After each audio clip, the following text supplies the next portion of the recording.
Hello. Tonight we are talking to Dr. Eleanor Mitchell. Good evening, Dr. Mitchell. In the recent UK general election, 40% of eligible voters did not cast their ballots. What do you think the reasons for this are? Good evening, Tom. The reasons for such a high rate of voter abstention can be multifaceted. Here are some potential factors. 1. Disillusionment with politics. Many individuals feel disillusioned with the political system, and they believe that their vote does not make a difference. This sentiment can be exacerbated by scandals, corruption, or perceived ineffectiveness of politicians and political parties. 2. Lack of trust in politicians. A general distrust in politicians and the political process can lead to voter apathy. When people believe that politicians do not represent their interests, or that promises made during campaigns are rarely fulfilled, they may be less inclined to vote. 3. Perceived lack of meaningful choices. If voters feel that the available candidates or parties do not represent their views, or that there is little difference between them, they may choose not to vote. The absence of a compelling candidate or party can lead to voter apathy. 4. Barriers to voting. Practical barriers can also play a role. These may include difficulties in registering to vote, lack of access to polling stations, or inconvenient voting times. Although efforts are often made to make voting more accessible, these barriers can still deter participation. 5. Voter apathy. Some individuals may simply not be interested in politics, or consider voting a priority. This apathy can stem from a variety of personal, cultural, or social reasons. 6. Socioeconomic factors. Economic hardships and other socioeconomic issues can impact voter turnout. People struggling with financial instability or other personal challenges may find it difficult to prioritize voting over immediate concerns. 7. Lack of awareness or education. A lack of awareness about the importance of voting, how to vote, or the impact of elections can contribute to low turnout.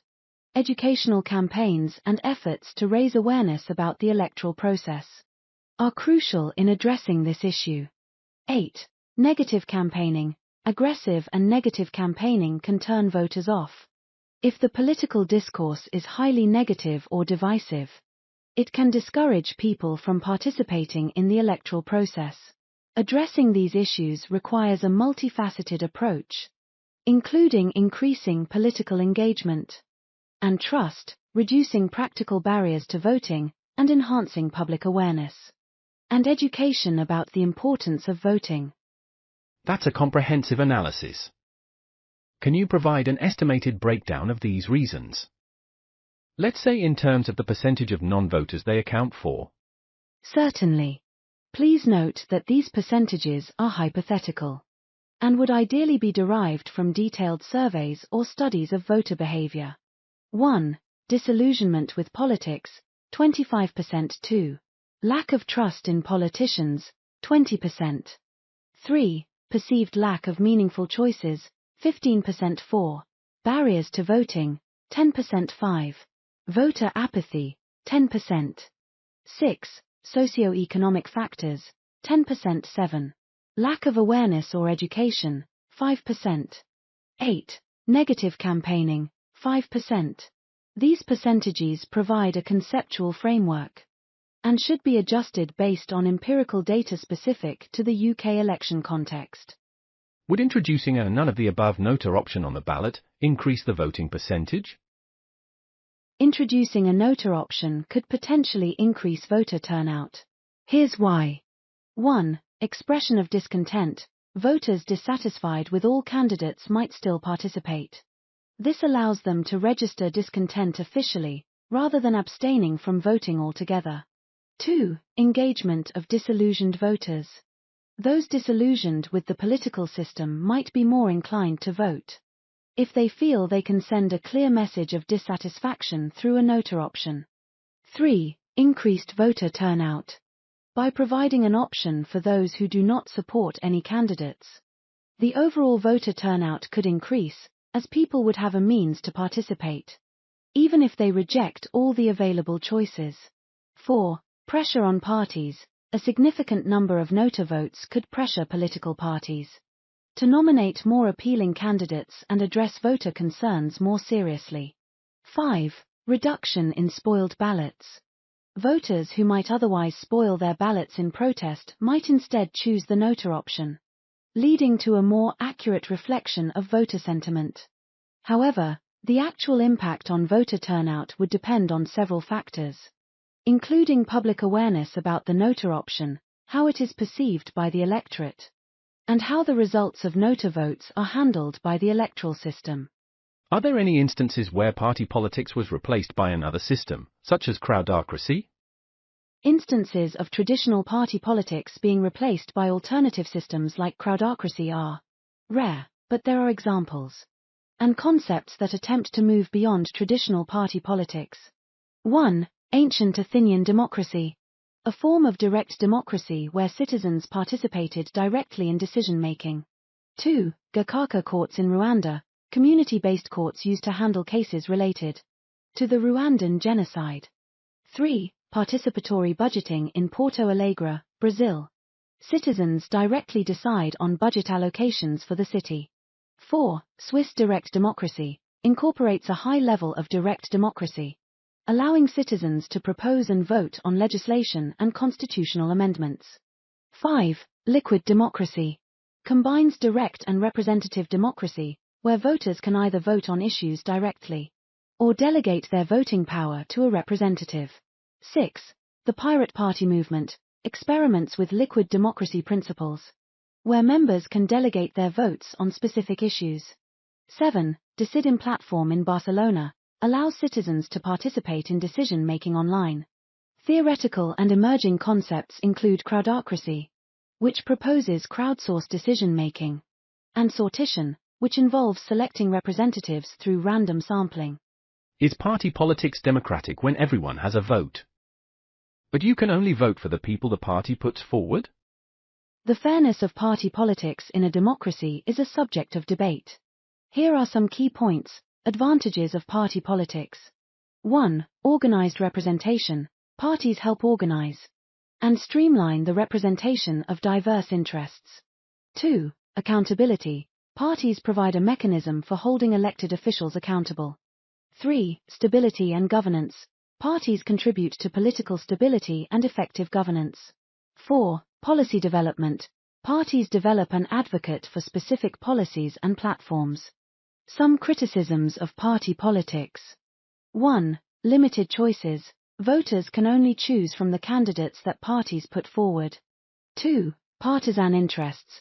Party politics can prioritize the party interests over those of the public. 3. Candidate selection. Selecting candidates can be influenced by internal party politics. 4. Voter disillusionment. This happens when voters feel no party represents their views. Some alternatives and reforms are: 1. Direct democracy allows voters to make decisions on specific issues directly. 2.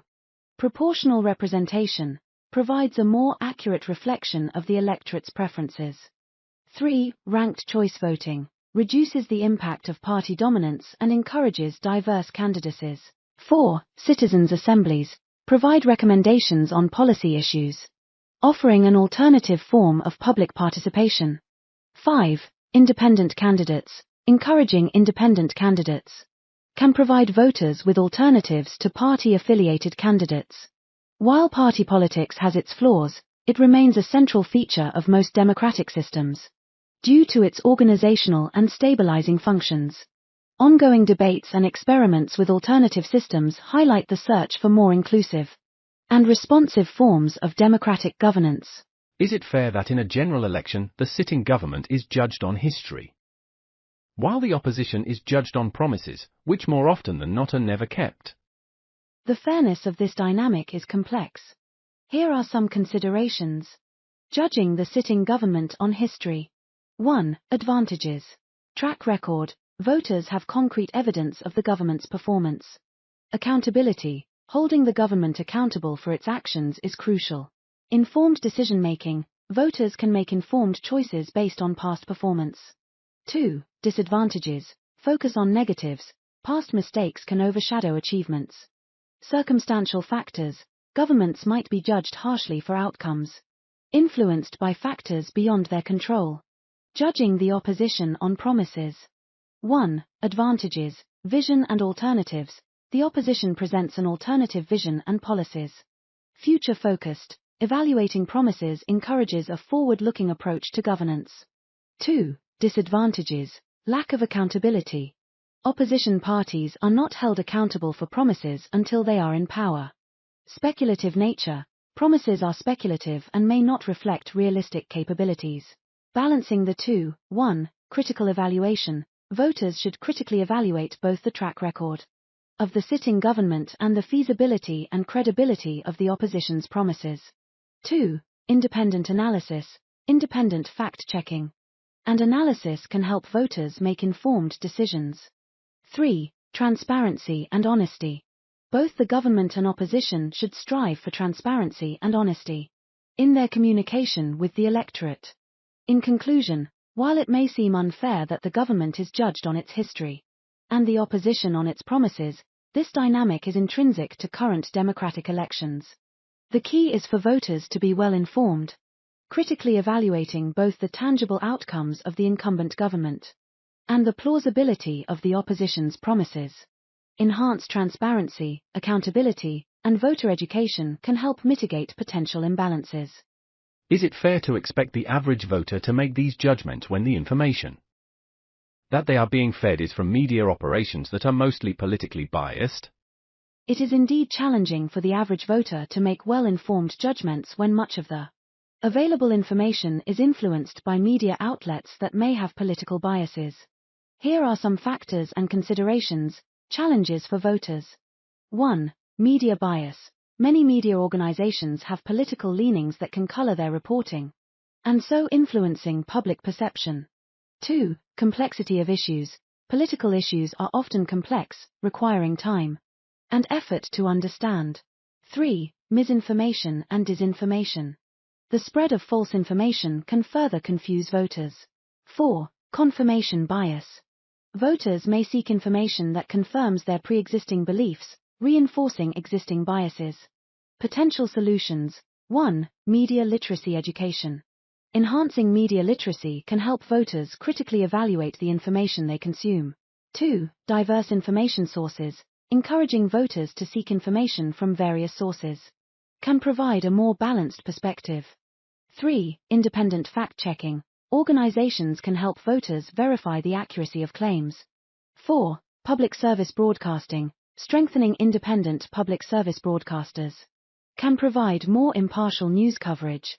5. Civic education. Broader civic education can help voters understand the political system and the importance of critical evaluation. Conclusion. While it is challenging for the average voter to navigate biased media landscapes, efforts to improve media literacy, promote diverse information sources, and support independent fact-checking can help mitigate these challenges.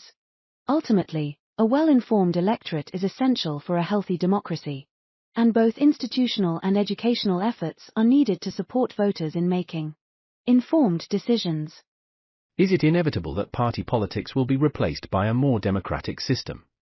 Predicting whether party politics will inevitably be replaced by a more democratic system is highly speculative. Political systems are complex and influenced by numerous factors, including historical context, cultural values, economic conditions, technological advancements, and societal trends. Here are some points to consider. Factors influencing change. 1. Technological advancements. Technology, particularly the Internet and social media, has transformed how people engage with politics. Future innovations might further enable direct participation, transparency, and accountability. 2. Public disillusionment. Widespread disillusionment with current political systems could drive demand for more participatory and transparent forms of governance. 3. Experiments in alternative systems. Various experiments with alternative forms of democracy, such as participatory budgeting, citizens' assemblies, and liquid democracy, could demonstrate viable models that inspire broader adoption. 4. Global trends. Global movements advocating for more inclusive and participatory democracy, coupled with successful examples from other countries, can influence political reforms. 5. Crises and reforms. Political or economic crises often lead to significant reforms, potentially catalyzing the adoption of more democratic systems. Challenges to change. 1. Entrenched interests. Political parties and their associated interests are deeply entrenched in most political systems and may resist changes that threaten their power. 2. Complexity of governance. Effective governance of large, diverse populations requires efficient decision-making structures. Replacing party politics with a more direct or participatory system may face practical challenges. 3. Cultural and social norms. Cultural and social norms play a significant role in shaping political systems. Possible scenarios. 1. Incremental reforms, rather than a complete replacement. We might see incremental reforms that incorporate more participatory elements into existing systems. 2. Hybrid systems. Future political systems might blend traditional party politics with new participatory mechanisms, creating hybrid models. 3. Technological integration. Advances in technology might enable more direct forms of democracy, where citizens can engage with and influence policy decisions more easily. Timing of change. Predicting the timing of such transformations is challenging. Significant political changes often occur in response to specific events or shifts in public sentiment that are difficult to foresee.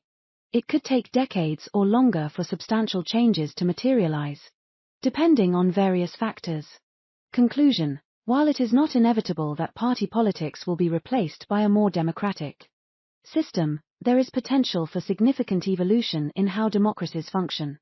The pace and nature of this change will depend on a variety of factors, including technological developments, public demand for reform, and the ability of societies to experiment with and adopt new models of governance. When some major world companies approach the size of countries, could not the traditional company system of a managing board of directors, responsible to the shareholders, the country's citizens, be a fairer way of governance? The idea of using a corporate governance model, where a managing board of directors is responsible to shareholders analogous to country citizens, to govern a country is an interesting concept. While there are appealing aspects to this model, there are also significant challenges and considerations. Potential advantages. 1. Accountability. The managing board would be directly accountable to the citizens, who would have a direct say in governance through voting mechanisms. 2. Efficiency. Corporate governance structures often prioritize efficiency and effectiveness, focusing on achieving specific goals and performance metrics. 3. Meritocracy. Leadership positions could be filled based on qualifications and performance rather than political affiliations. 4. Transparency. High standards of transparency and regular reporting would be integral, allowing citizens to be well informed about the actions and performance of their government. 5. Performance-based. The focus on performance and results could drive more outcome-oriented policies and initiatives. Potential challenges. 1. Representation and equity. A corporate model might prioritize the interests of the majority shareholders, potentially sidelining minority interests. 2. Profit motive versus public good. Companies primarily aim to maximize profits, whereas governments must prioritize the welfare of all citizens. 3. Complexity of governance. Governance of a country involves dealing with a wide range of complex social, economic, and political issues. 4. Ethical and social considerations. Corporate governance does not always prioritize ethical considerations or social justice. 5. Democratic legitimacy. Democratic governance is based on the principle of one person, one vote, ensuring equal participation in decision-making. Hybrid approaches and reforms. 1. Public-private partnerships, leveraging the efficiency and innovation of the private sector. Through public-private partnerships can address some governance challenges while maintaining public accountability. 2. Stakeholder governance, incorporating stakeholder governance, where various interest groups have a say in decision-making, could balance efficiency with representation and equity. 3. Citizen assemblies and direct democracy, using citizen assemblies And elements of direct democracy can enhance participation and ensure that diverse voices are heard. 4. Corporate social responsibility (CSR) principles. Adopting CSR principles in governance could align public sector operations with ethical, social, and environmental considerations.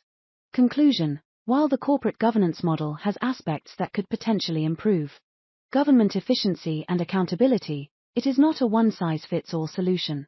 The primary goal of government is to serve the public interest and ensure the welfare of all citizens, which involves a broader and more complex set of responsibilities than those faced by corporations. Hybrid approaches that integrate the strengths of both corporate and democratic governance, while ensuring equitable representation and prioritizing the public good, could offer a more balanced and effective way forward. If all citizens are equal shareholders, would this not negate most of these concerns? If all citizens were treated as equal shareholders, many concerns might be mitigated. But new considerations would arise. Here's a detailed look. Potential advantages. 1. Equal representation.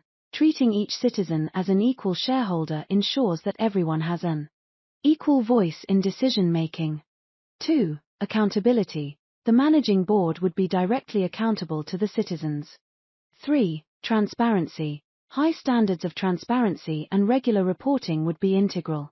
4. Performance and efficiency. A focus on outcomes and efficiency could drive more effective governance. 5. Meritocracy. Leadership positions could be filled based on qualifications and performance. Challenges. 1. Complexity of issues. Governance involves a broader and more complex range of issues than most corporate activities. 2. Public good versus profit motive. Unlike corporations that prioritize profit, governments must prioritize the public good. 3. Diverse interests. Ensuring diverse interests are represented and addressed can be challenging.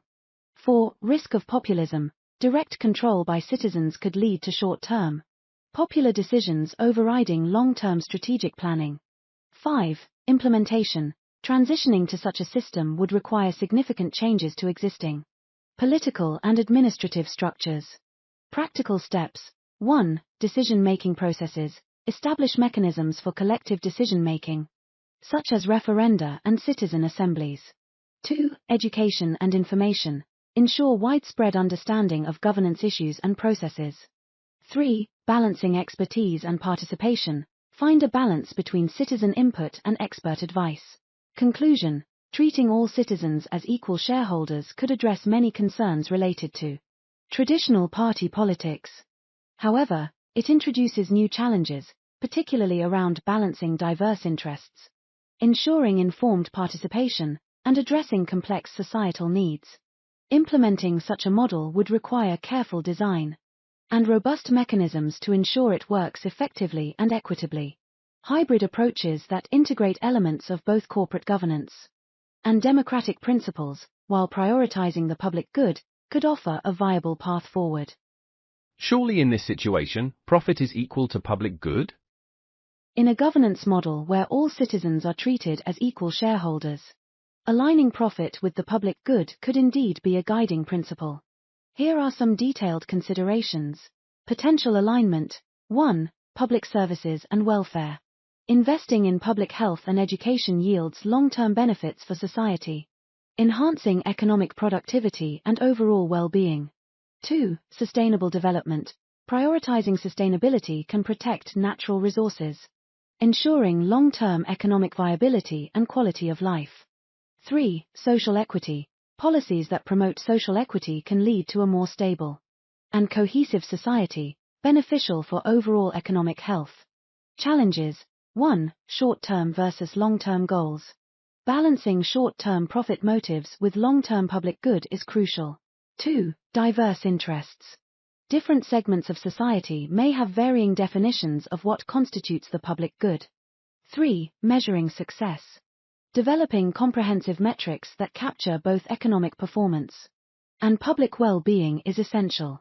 Practical steps. 1. Integrated reporting. Implement integrated reporting that includes financial, social, and environmental performance. 2. Stakeholder engagement. Regularly engage with citizens to understand their needs and priorities. 3. Performance-based governance. Set clear, measurable goals for public good outcomes. And hold the managing board accountable. 4. CSR principles. Adopt CSR principles in governance to ensure profit motives are balanced with ethical considerations and social equity. Examples of successful alignment. 1. Nordic countries. Countries like Sweden, Norway, and Denmark often successfully align economic policies with public welfare. 2. Public-private partnerships, PPPs that prioritize public good outcomes, while leveraging private sector efficiency can provide successful models. Conclusion. While aligning profit with the public good is a complex challenge, it is possible to create a governance model where these goals are mutually reinforcing. By incorporating transparency, inclusive decision-making, outcome-oriented policies, and ethical frameworks, a system can be designed to ensure that the pursuit of profit serves the broader interests of all citizens.